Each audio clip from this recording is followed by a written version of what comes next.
back in our studios in Santa Monica. And now we get to welcome in our good friend and former U.S. Olympian Jill Craybas joining TC Live. Jill, great to see you. How you doing?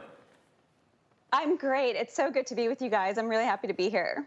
Jill, you are down in Melbourne, and not only did you do the quarantine for 2 weeks, you were in the hard lockdown before you got to come out and call tennis matches. What was that like?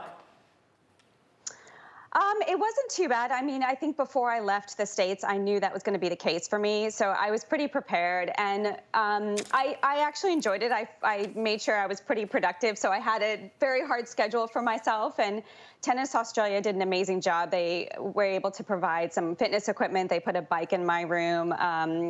I just worked on a lot of projects and got ready for the Australian Open and the lead-up events to start. So I just tried to keep myself pretty busy. And it was, I mean, I'm happy I did it. It was the right thing to do, especially with how Australia's handled the situation. They've done such an amazing job. So it was fine. But I have to say, I was pretty happy when... Yeah, KENIN, the defending champion, lost to KANEP yesterday. You think it's maybe, Right. you know, defending champion too much pressure, or is it maybe the courts are fast from what I'm hearing? What do you think it was?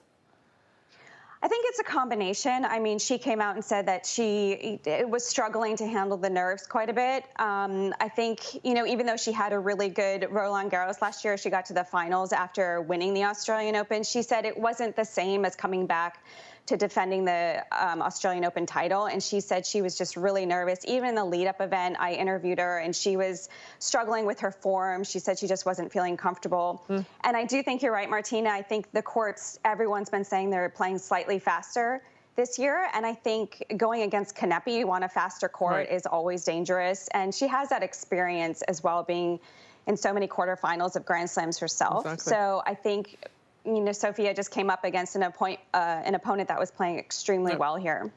Jill, most Americans may have missed it. It was overnight in the States, but Coco Gauff playing Alina Svitolina could not get the victory, so falls to Svitolina. What were your impressions of Coco?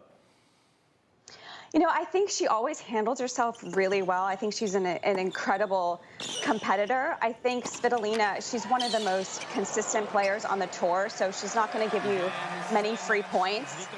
And I think she's been playing extremely well. She played well in the lead-up event, and she just came out firing on all cylinders. I think it's a good experience for Coco Gauff because this is the type of match where you really have to come out and win points against Svitolina, and that's one of the toughest things to do against her. And